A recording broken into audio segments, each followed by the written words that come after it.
You're listening to Crossing the Axis, the podcast that explores the commercial side of film production. With your host, James Keblas.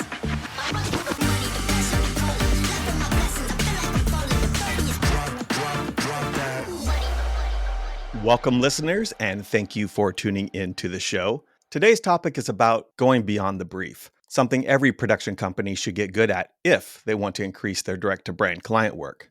Traditionally, a lot of the strategic heavy lifting, like understanding business goals, defining the target audience, and shaping creative around outcomes, has been handled by agencies. But as more production companies are hired directly by brands, they're being asked to do more than just execute. They're being asked to lead. And to do that well, you can't just respond to a brief. You need to dig deeper, ask better questions, and uncover the real stakes behind the work. That's how you become more than a vendor. You become a creative partner, or even better, a creative guide. So today, we're going to run through some ways you can go beyond the brief with practical, actionable ideas you can use right away on your next intake call. And instead of the usual interview format, I'm switching things up a bit. This episode is more of a jam session, a back and forth between me and my guest, where we each bring some ideas to the table and we exchange reactions, stories, and experiences. And joining me for this conversation is Jason Bellue, founder of Flying House Media, a full-service video production company based in Chicago.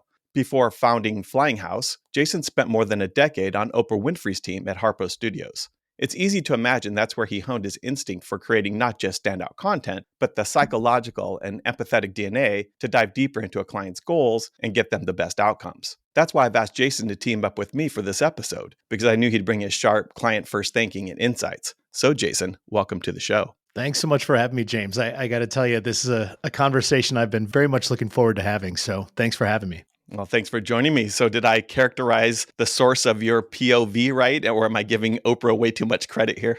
No, I actually don't think you can give Oprah too much credit. So I think you hit that one right on the head. I learned so much from being there, and I carry it with me still to this day. So beyond Oprah, where does your point of view come from? Why don't you give us some background on your path into production? Yeah, I mean, my path into production was a wayward one. I never really knew what I wanted to do until I fell into a job at MTV working on reality shows like The Osbournes and Newlyweds, Nick and Jessica. And that's where I really fell in love with it. I was just a tape logger to start with and started really falling in love with the production process. So then when I had this opportunity to get a job at Oprah, at that point, it was just like your master's class, to go in and yes, I learned everything I needed to know about production, but what I really learned was how it impacts people and how you can approach everything, like you said, with that empathetic kind of mindset and really understand how to make an audience hang on your every word. So, I never would have imagined that I would have gone from the Osbournes to Oprah to then running my own full service production company. But that's the path it took me on. And honestly, little things that I learned from each one of those steps, I can still see them kind of poking their head in every once in a while with clients and projects that I'm working with today. I see it in how you present Flying House. When you were working at Harpo, and do you see some problem in the marketplace that you think you can address? That is there an issue that isn't being handled right, and you think, you know what, I could do this really, really well. And was that the source of inspiration for starting your own company?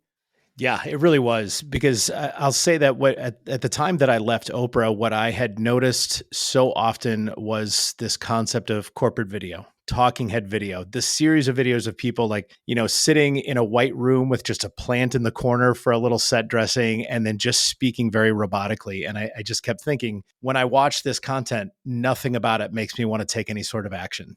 And I would actually get frustrated in seeing some of this, just saying how are you not telling a story? You've got opportunity. And so that was the impetus where I thought I could take this same kind of storytelling I've been doing for the last decade, really meaningful stuff that pulls at your heartstrings or gives you that, as she would call it, aha moment. Why can't that be the same way for what we now call corporate video, which is a word that I don't even allow here anymore because it just doesn't jive with the way I see storytelling. So that was exactly what had me kind of think that starting Flying House was the next big thing. Is I was going to take that Oprah style storytelling approach and really bring it to brands.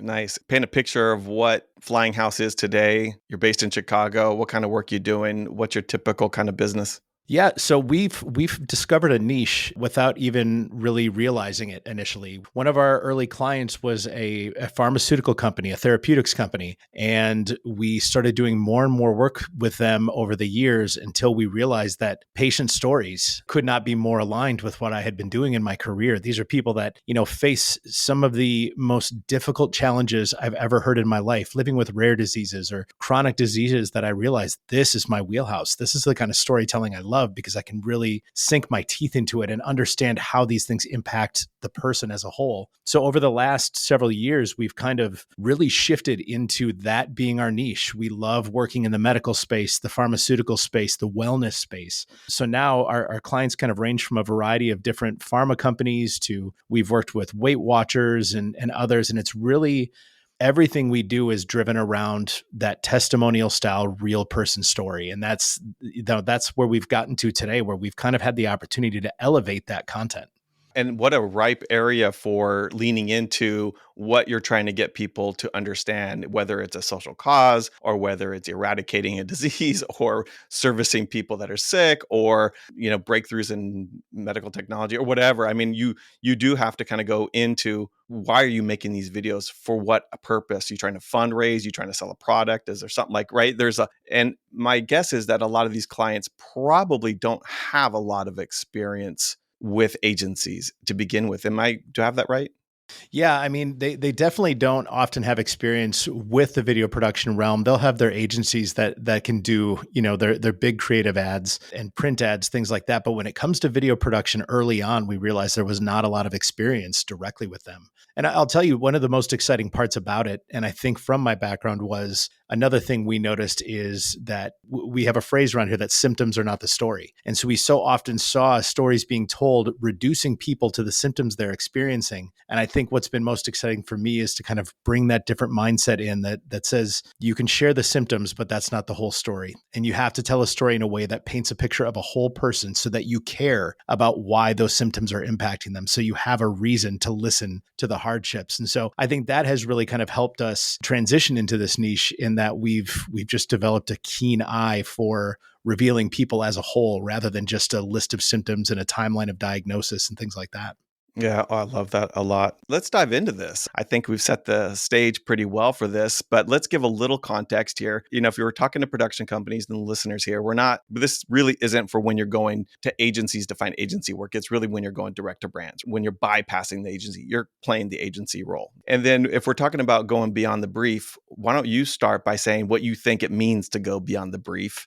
Yeah. What's funny about this is early on when I started the company, I came from television and I think I'm a hotshot and I know all these things. And then I start a company and I start working directly with a brand and I realize I don't know anything. And so I went from being at, the pinnacle of TV to the low man on the totem pole who suddenly finds himself out of his depth. And I think what that meant early on for me was whatever they said they wanted, I was here to execute for them. And I think you said this in your intro that what I learned very quickly was it goes beyond just executing, but bringing in your expertise. So to me, learning to go beyond the brief meant trusting my own instincts, ditching the imposter syndrome and realizing that I do have a unique perspective to bring, as does my team, and leaning into that. So that means not asking just what is the budget, how many cameras and people, and what is the story we're telling, but instead kind of uncovering the entire purpose behind all of this, learning who the audiences we're trying to reach, learning who the people are that we're working with and what their personal goals are, and being confident enough to say,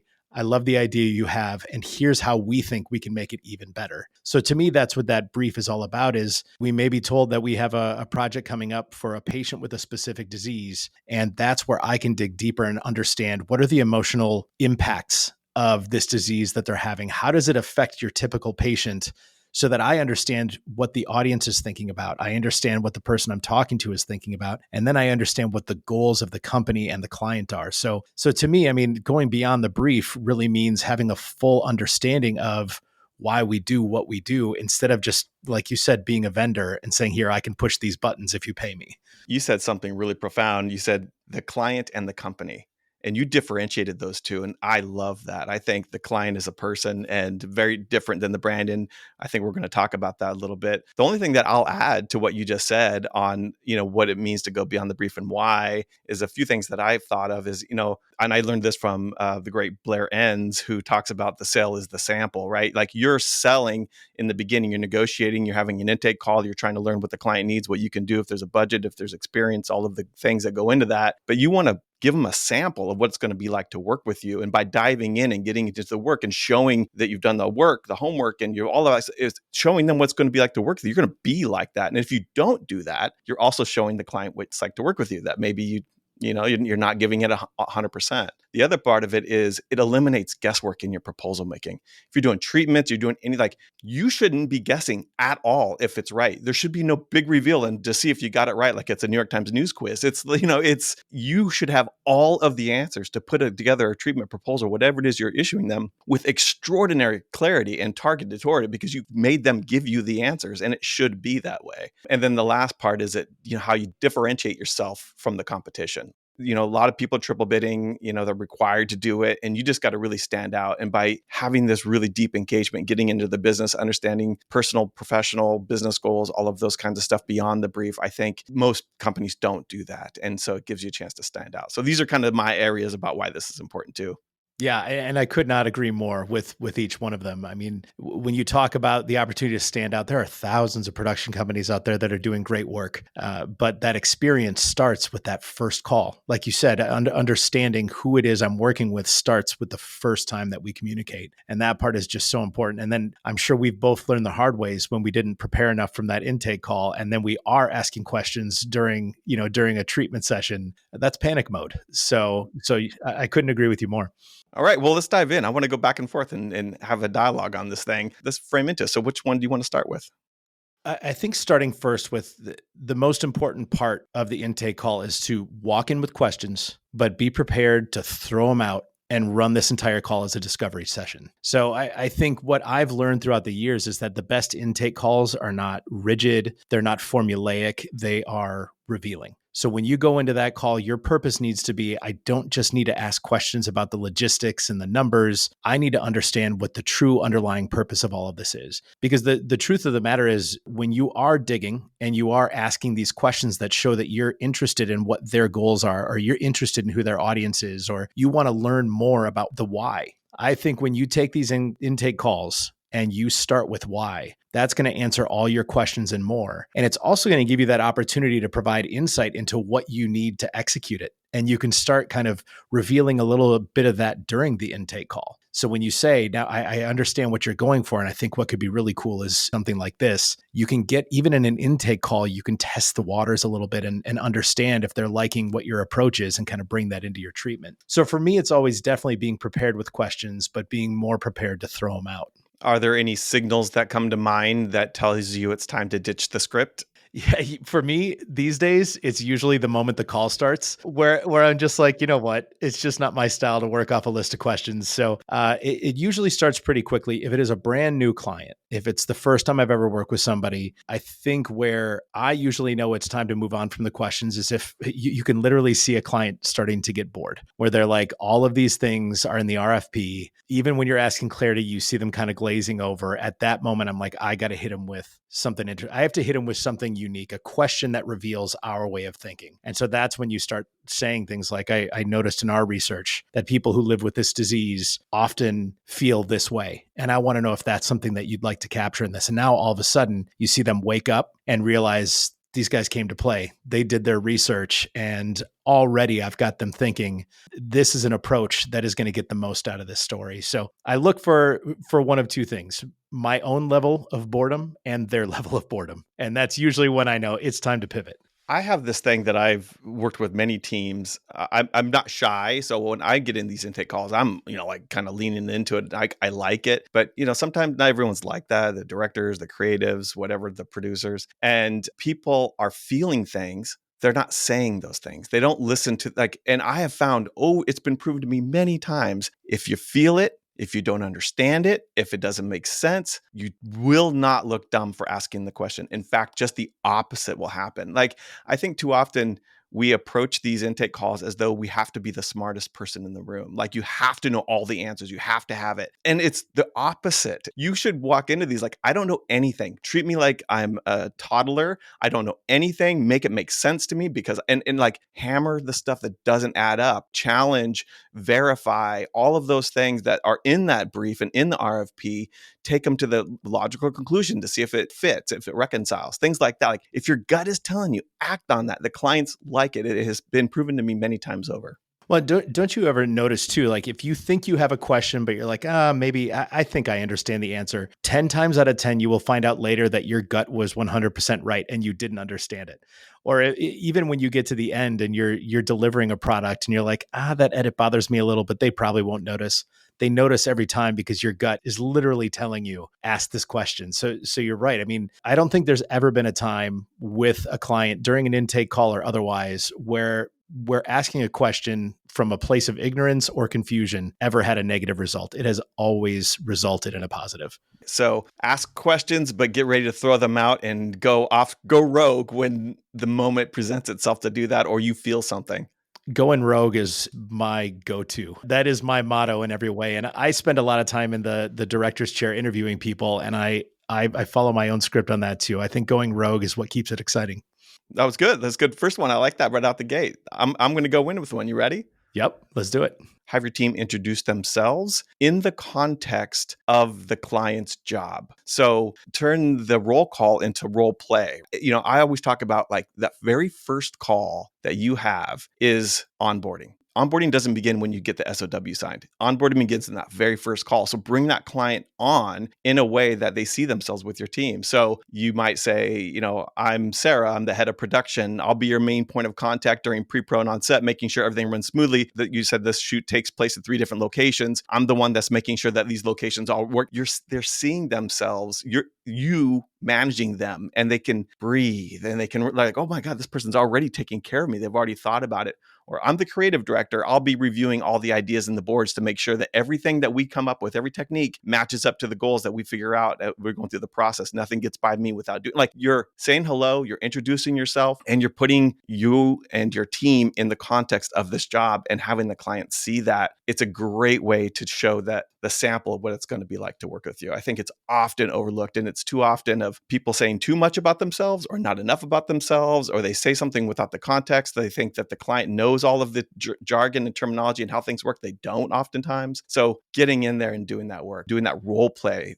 I love you saying turning the roll call to role play, because what we know is that they don't care what our titles are, but they exactly want what you just said is who's going to take care of this part. Because I think from the onset of all of this, most of our clients have a million other things going on. And this video project is just one of the things that they have to do. So when they see a team that is taking care of every one of their concerns, well, now they know that we're going to take those nerves off their plate and they can focus on what matters to them most. And so I think that's a brilliant way to go about it, because I think 99% of our job is just making them feel secure, making them feel less nervous, because they don't know video production and we do. So I love that approach because number one, it humanizes your brand, but then again, you're just quelling those nerves for all the little things they're worried about. Yeah, you make them trust you. They already see that they can relax. You've done the anticipation part of it. They're 1 step out, you're 3 steps out, all of those types of things. And we got to keep in mind, and we should remind ourselves often, that when it comes to video work, it's kind of a big deal in the company and in the brands. Like it's high visibility. A lot of the executives teams are looking at it, aware of it. So the producer, whoever's running the show to make these things happen, have a fair amount of pressure that they're feeling. And you want to be making sure that they're going to look good as well and giving them that reassurance. So I just think that's a very simple, practical way. It's almost like it borrows from improv comedy a little bit, where you take everything and we're never stalling. We're running, we're continuing moving forward. We're advancing all of the time. So that's the vibe I like from that.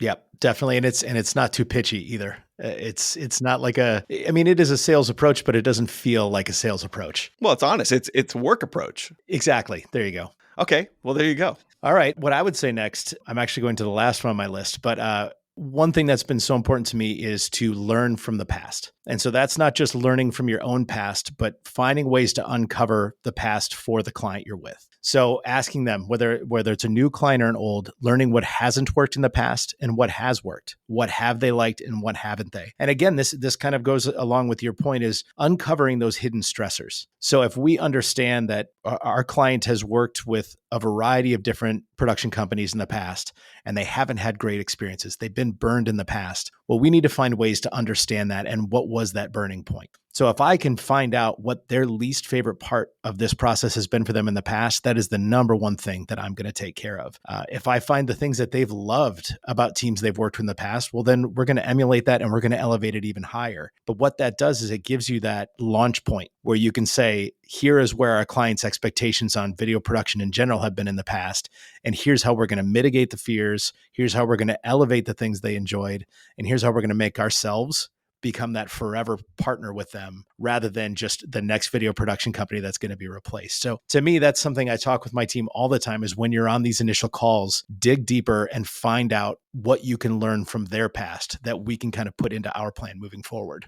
Do these clients, when you get into that, do they feel like you're getting into business that is none of your business, or do they feel like you're prying in a way that's not appropriate?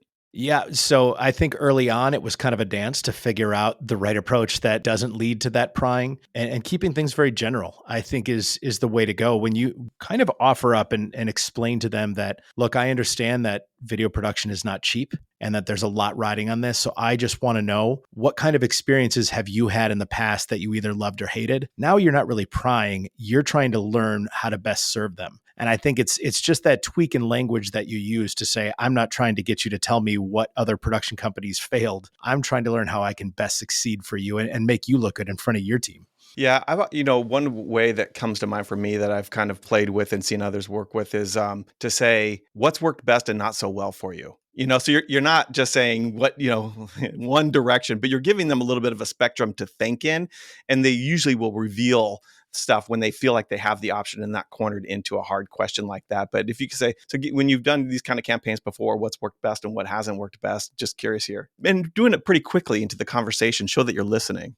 Yeah, absolutely. Again, it's just that little switch in words can make all the difference. Right. When you don't say what was the absolute worst experience you had, you say what wasn't maybe the best experience that you've had in the past. Right. There's a big change there.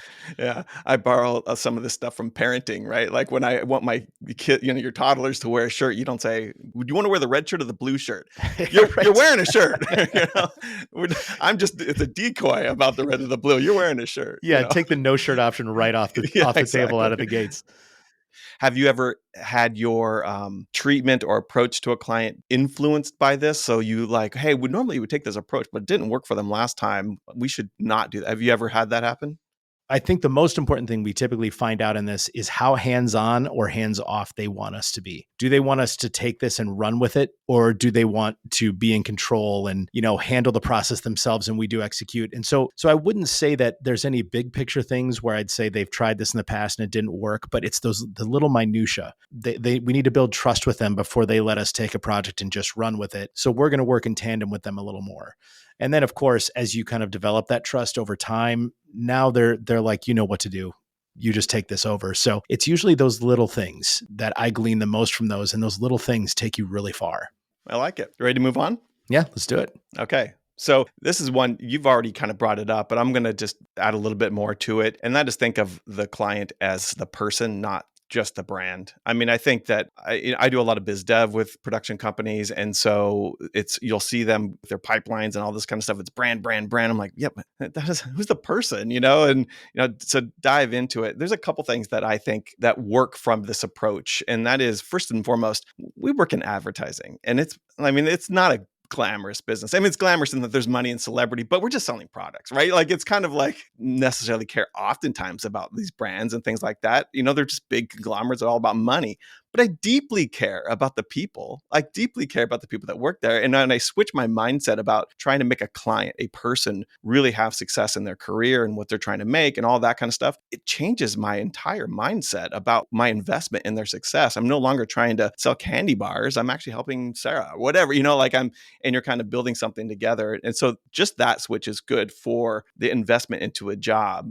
You give it soul with the thinking about the humanity of the client. And then the other part of it is is to really think about how you can make them look good in their careers and what they're trying to do, not just for the person, but for like understanding what has worked before. So like they're like, oh, I don't know, we're just making videos. I got a budget, I got to fill it up, and so we're just going to make. So I don't even know if it's going to get seen. And then you're like, okay, well, what's going on here? Like, why are your videos sitting on the shelf? What's going on here? And then you start uncovering that, well, something's being done wrong. And then you're like, I've seen this before. What we could do is this, and I bet you they perform. I bet you, if we can get a production strategy to get in here, you said your budget's this, but we can make it work. And now they're thinking that this is really something that's going to be different than the other stuff that they've made. So thinking of a client as a person, not just a brand. This is one of the things I love the most. So our team has had many meetings about this, kind of a reminder empathy meeting to get inside the head of a client and understand who they are. Because what we have found is that most clients are one of three different types of people. There's either the type A who's just great at getting things done and is the mover and the shaker. There's another who doesn't really want to be involved and just wants to trust somebody to take things over. And then there's the other who's like, we're going to figure out how to do this together because I want to get promoted. I want to be recognized. I want to be whatever. So the goals are just different when you're working with people. And so when you think of it this way, I have one client who has become a dear friend now, but from the very start, let me know his goal is to become a rock star. He wants people to look to him and just think this guy knows how to get these video projects done. And him being upfront with me on that one is like, well, we don't just need to nail the video, but this entire experience needs to be awesome because his management team is going to be there at the shoot. So how do we make him look so great? Because the truth is, if he moves up the chain, he's going to take us right along with him. If he goes to a new company and we helped him at this one, or we helped him land this new job, well, he's going to bring us right along with him. So it's remembering that like, again, that final product could be great, but you might not be achieving the goals of that person that you're working with. And so that's been a great exercise for us, is to be like, what kind of client is this and what are his goals really? And eventually you build the trust enough to where you can just ask them, what are you hoping for personally out of this? And if they tell you, well, now you've got something set in your sights. That is 100% spot on. We're talking about, call intake stuff coming in, but that is also a good approach to take when you're doing outbound marketing and sales. Like when you're trying to target other people, I think too often brands target like the CMO or the EP or whatever, the really top, shelf people and their titles, when you actually, those people are getting solicited all the time, but you don't have an established relationship, really hard to break through. But if you start with a junior, you start with someone who just got hired at a brand, they'll respond to you, you can shape their and educate them and train them up and empower them and grow fairly rapidly with them. It could be you trying to sell into a CMO, or you can arm this person with incredible strategy and intelligence and how to make things really work, carrying that for you to the CMO and advocating. And that's, I think, too often overlooked. Everyone goes to the top. And I think it's maybe a better approach to even start at the more junior level.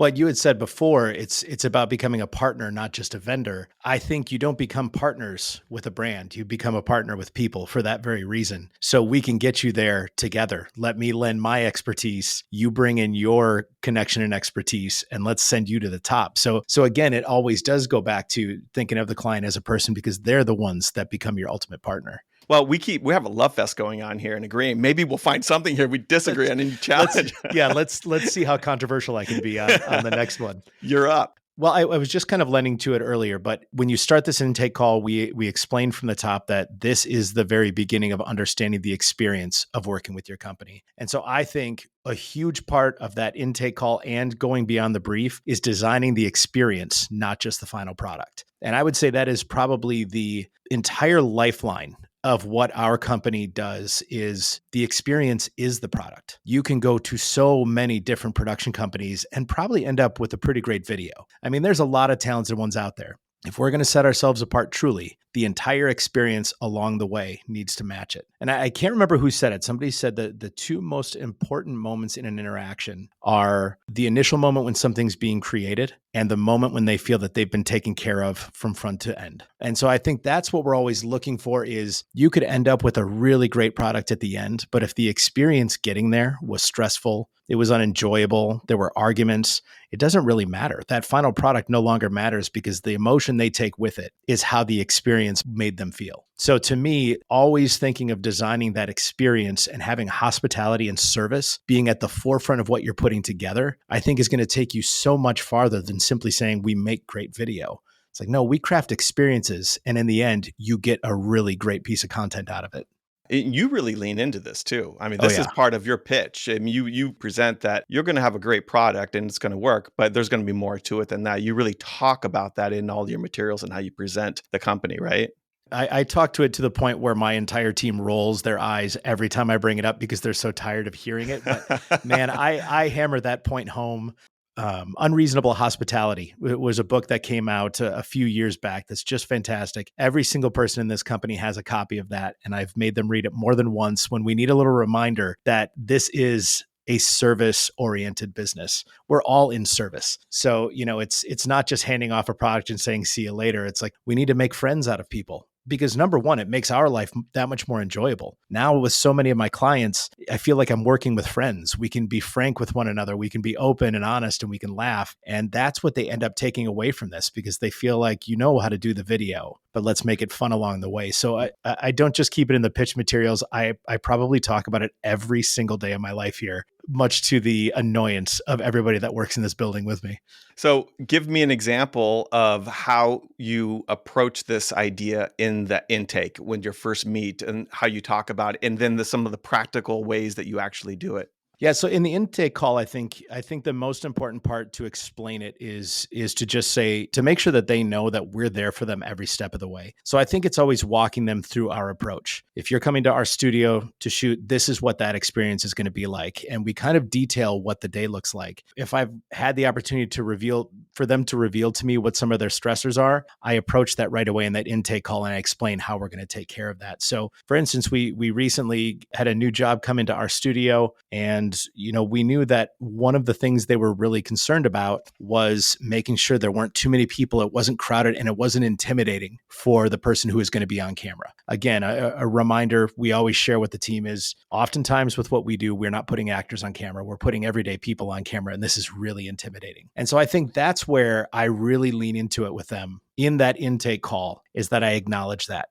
I know this patient that is about to tell this story has never been in front of a camera before. And now you're bringing them to my studio where they're going to have all these lights. They're going to have cameras in a room full of strangers staring at them. Here's how we solve that problem. We're going to spend the first hour just getting to know him. He can get to know my DP, Josh. What he does is not special. He's a director of photography, but you know who Josh is? He's a father of two, just like the person we're going to talk about. And he has a great self-deprecating sense of humor. And we're there to make him feel warm and comfortable. And so I think that's always one of those key points is we let them know we understand how intimidating this can be, and we let them know that we don't take ourselves very seriously, so that we can put our focus on that hospitality side of when your patient comes here into our studio to tell a story, they're going to feel like they're at home with friends. And so it's not always about white glove treatment. It's about understanding what everybody's going through and explaining to them how we're going to mitigate any of those problems. It's really the most important thing, because if you just think about it, James, if you had to bare your soul for the first time ever and you're doing it on camera in a room full of strangers, doesn't feel like a great place to really, open up your story to them and be vulnerable. But what our clients do love about us is that when they do come, somehow we get them to bare their soul. And in the end, it was therapeutic for them. And so that's like a really, I think the most important thing that we do is understanding, we have a job to do. And that job starts with taking care of this person we're putting on camera. What about the folks that are off camera? Is there anything that you're doing with them to make sure that they're onboarded in this way that, they trust you and feel they're in good hands? Yeah, I think usually what it takes is that first experience for them to really feel completely trustworthy of the process. But I will also say, if I can be transparent, having the Oprah the Oprah name on my resume usually kind of helps quell any of those fears. But I think for them, I guess it goes back to the same thing. It's explaining that we know what their nerves are about having this person on camera and you representing your company. So here's how we have found in the past it has worked best to make sure that this whole experience is great. So I think it's always addressing it that way with them, is like, what we've experienced in the past has been this. And so that's the approach we would like to take, and just kind of feeding it in through them. It gives you an opportunity as well to kind of level set with them of, this isn't just our crew following this. This has to be all of us as a team working together, because it takes everybody to build this cool environment and this cool experience, but it really only takes one person to have it crash down. So, that's not a very specific answer to your question, but I think really it just comes through that conversation of understanding why that approach is so important to us. There's a person I've met recently, Jillian Gibbs. She wrote a book called The Marketer's Guide to Creative Production. And it's actually for marketers, for the brand side to hire, video production companies. Essentially, content is the broad term, but it's what we do. And it is just a nuts, like, what is Video Village? Like, it's the basics, like all of those things. And her point is, and she's worked in, I think, Procter and Gamble, like she's a major kind of product holding companies and all this stuff and been involved with it for decades and done all this work. And her point is, you would be surprised how many people don't know any of this stuff. And the more that you educate them, it may be second nature to you, but it's novel to them. And the more you treat it novel, the more trust that you can build is kind of the way that it's her point of it. And then she literally wrote the book on it. Even when you said Video Village, that sparked it for me. I'm like, oh yeah, most of the people we work with have never heard the term Video Village before. And again, that gives you that opportunity to go back to the why. Here's why we have a place called Video Village, and here's what it helps with the production. So you're absolutely right. Is like, it's baby steps. See how much they know and fill in those questions in a way that doesn't make them feel stupid. Yeah. It's like when you're doing pre-pro, right? A couple of days before you're getting, like, here we go. And who's who and who's doing what. And you're going over the storyboard. You're doing that in the very first intake call at some level. It's like a light version of that, Yes. with the team and how it's going to approach and how we're going to do the job and just making them feel like, okay, we're in good hands, right? Well, and you were talking before about like a junior level client who's coming to you. Oftentimes what I notice is that people are very reluctant to admit that they don't know much about this process. So being able to just kind of approach it yourself and say, I don't know how much you've done this in the past, but here's how we usually do it. And then explain it to them. Now it takes the heat off of them and they don't have to admit that they're completely blind to the process. Exactly. And that will serve you well because they will remember where they were saved. And that, Yes. Yeah. It's okay. Where were we? Was that mine? That was yours, right? That was mine. Yes. That was mine. Yeah. I had to look back at the list. I couldn't remember. Okay, so I'm going to throw out another one here. This is one of my favorite ones, and it's a trick question. But when you're asking about, the campaign that they want to do, you're asking about their clients, you're asking about the budget. Maybe you're getting their budget's not quite set yet, or things aren't just adding up. The question that I like a lot is ask them about their media buy. What is their media buy? It usually shows that you're diving deep into it. And if they don't know the media buy, that is an opportunity for you to go in and go, well, we've done this a lot of times. Here's how this usually works with a media buy, what we've seen work, what we've seen not work, the approaches. And in the context of today's media landscape, it's so fragmented. There is quite a bit of research being done now that is showing that repurposing content for just different screens and different places does not perform. It does not perform, not even close to as well as building purpose content for each kind of platform and screen that it's going to be at. And kind of like walking them through that and builds trust when you say, what's your media buy? And they don't know. Or if they do know their media buy, we're going to spend $1 million and you're kind of negotiating budget, you should be able to justify how much you're going to charge for that. And, if there's too low, you can kind of explain to them that, you're going to probably have underperforming creative because you're not spending enough no matter how much money you put into it, media buy. And if you're spending too much on production, you can, be generous and say, yeah, it'll be gorgeous. We'll make great things, but nobody's going to see it. Just so you know, like you have to spend some money. So like when you're getting into that media buy conversation and you start having these kinds of detailed back and forth conversations, it really gets them to open up and you can just discover so much more. It's really smart. And that is something that I have not thought of before because it really is such like a good way to get a little insight, because how often do you have a client be like, oh, we don't really know what budget is. Why don't you just send us an estimate? And now you're playing that guessing game. So number one, it reveals that. But like you said, it's that opportunity to say, if you're spending $1 million on your media buy, but you're going to cut corners on the quality, do you really want $1 million worth of people to see what you're putting out, or do you really want to blow it out and make it worth the buck? So I love that approach, and I had not thought about that before. So I'm going to go ahead and steal that. Yes, no, that's the idea. Yeah, it is a really good one. And on the other note about budget, if a client's being cagey, this little side one here, you can say, like, so what's your budget on this? I don't know. We'd like you to figure it out. And like, okay, so if I say $250,000, am I close? Right. Yes. And then they will go, whoa, that's a little bit. Yeah. That's a little bit. I'm like, 200? Is that closer? Well, it's still okay. 150. Are we there? Well, if we could do X, Y, and Z, we could probably. Okay. So if I did a proposal and there was $150,000 option, that would, you're just kind of bringing them in, and what they wouldn't share with you in the beginning. Now you've gotten all the information. This goes back into like, you should always be, all the answers should be available to you through this intake and going beyond the brief. Yeah, and that's a great way to test the temperature of where that budget lands, because when they do get a little cagey about that budget and you don't ask those follow-up questions, now you find yourself putting together, let's say, a 3-tiered quote that says, well, we could go smaller for this and we could go medium size or we could go big. And now you're not leaning into your own vision for this and you're not putting yourself into it. You're clearly now just trying to land the job. And in the end, it's probably going to hurt your budget. So if you do dip your toes into that and they do kind of react to one of them, now you can say, oh, well, with that, we can create something really special and we can do this, we can do that. And now you can, one, get them excited that the budget's going to be okay. And two, now you've got that marker to work backwards from to be like, what can we do with this number?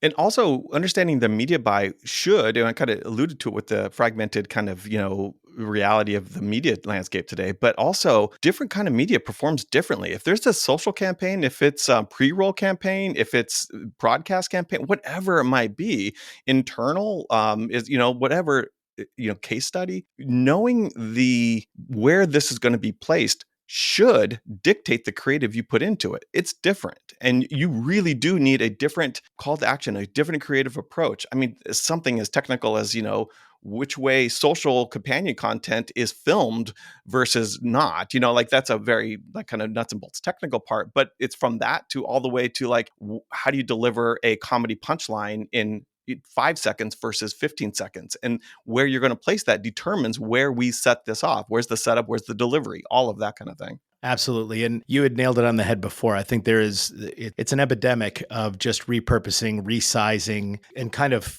casting that wide net. And like you said, the research shows that it's just not hitting home anymore.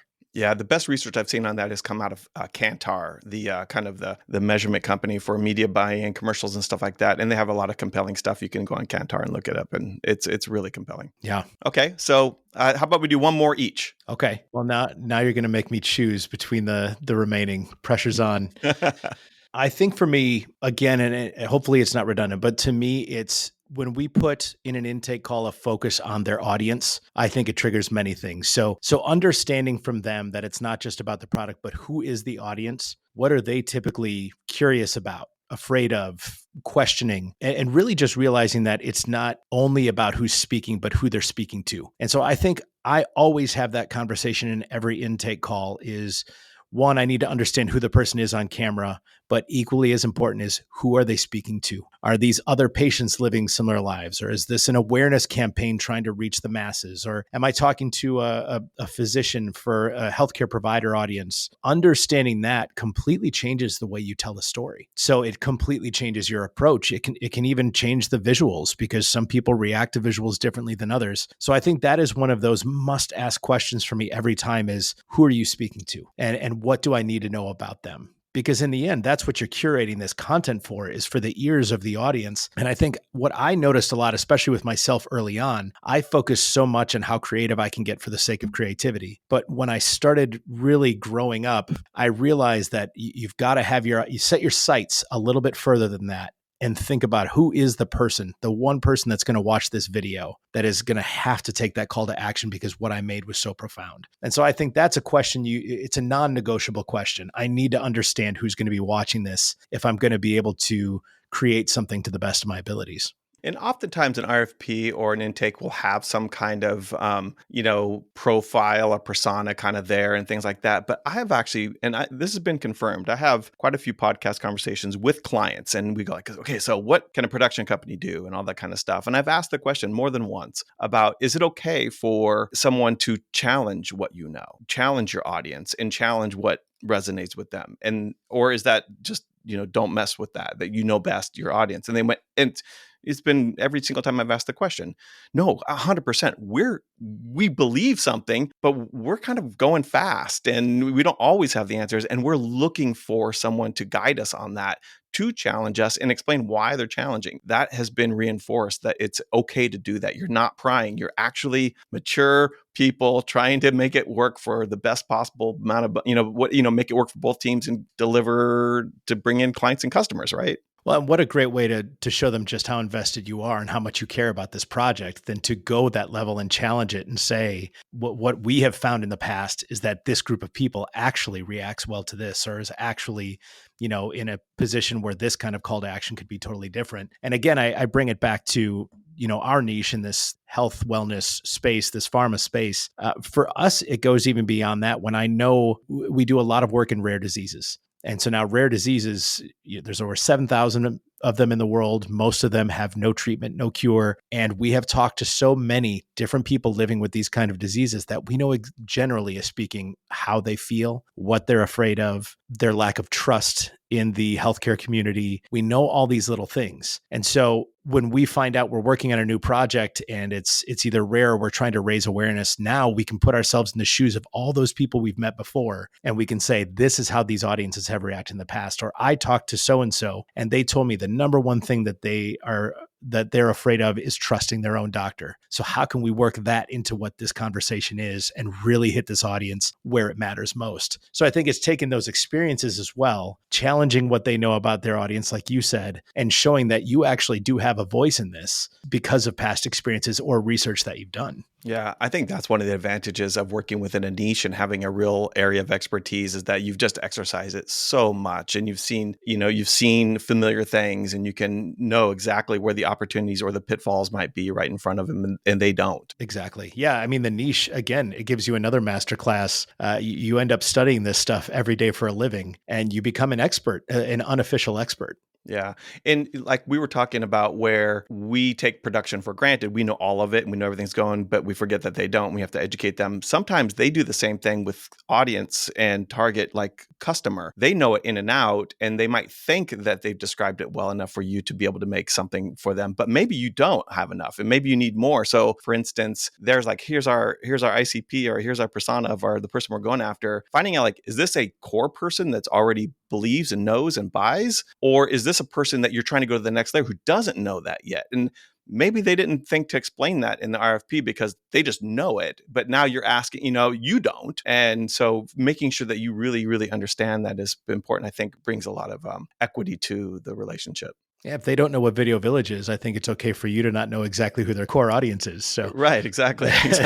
All right. Well, my last one is a more of a process, and this is something that I prescribe. But when you are doing an intake, you are going to try to lead this client, and you're going to try to do it in a way that leaves nothing to guess, right? You're going to get all the answers. And so you do this really important, question asking time. You've gotten the brief, you've read the brief, you're prepared for the brief, you got everybody on, but you're asking the questions, you're getting verify, you're challenging all of that stuff. Before you get off that call, you need to get a reaction meeting set up right away. The next day, 2 days later at the max. And you need to say, okay, so what we're going to do is we're going to take all this information. I'm going to circle back with our team. We're going to think about what we've heard and everything that we know. We're going to think about how we would approach that, and we'll come up with some ideas. And we want to get a reaction from you, and you can guide us in. And you get that on the books right there before you get off the call. If they won't make that call, if they won't allow the time for that reaction, you're probably not really in consideration. There's something else going on, because any client that is really trying to get good work would go through this process because this is how you do it. You're one of the triple bids. It's not worth your time. If you can't get them to come along with you so that you can put together a really informed treatment with no guessing and it's really good, it's not worth your time to go. And I think it's really important when you do these intake calls to not only try to bring a client in and win it, but to also vet them out for the ones you shouldn't be wasting your time on and push them away. Even if the money looks really good, there's probably someone else already there.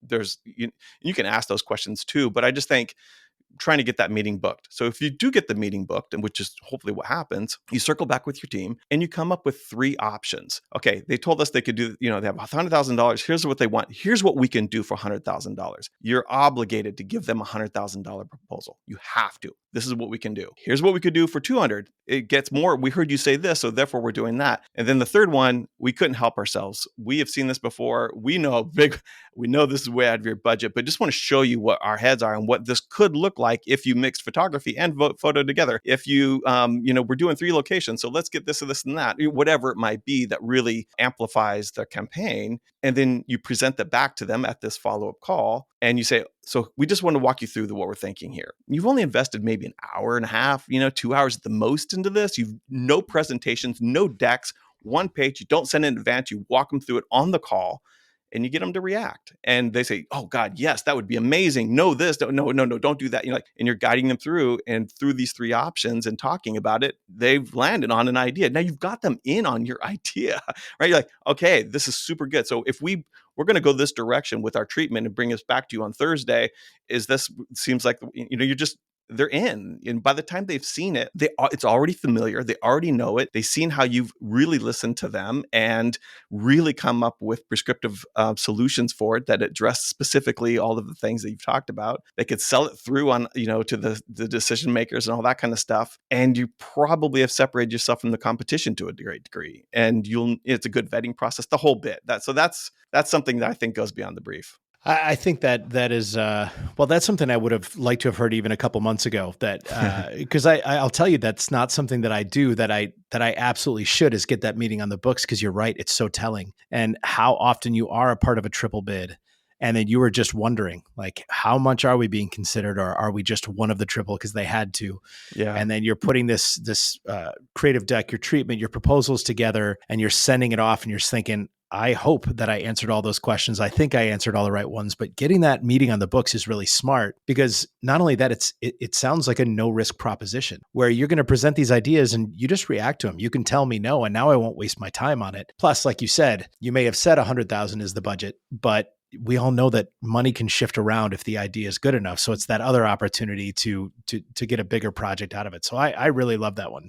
Yeah. And so many times when you do that, the client ends up buying the middle option. I mean, that usually is where it goes. They want a little bit more than what they initially thought, because you've shown how compelling of a reason there is to do it. And they find the money, the big idea is maybe down the road or something like that, but you really brought them in, and you're developing together, like mature transactions, trying to make, there's no big reveal. There's no guessing game. That old model, all of that stuff is just out the window as far as I'm concerned.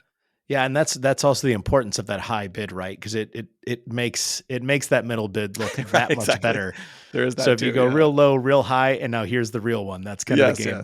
Yeah. That happens to us everywhere we go in all of yes, our it does.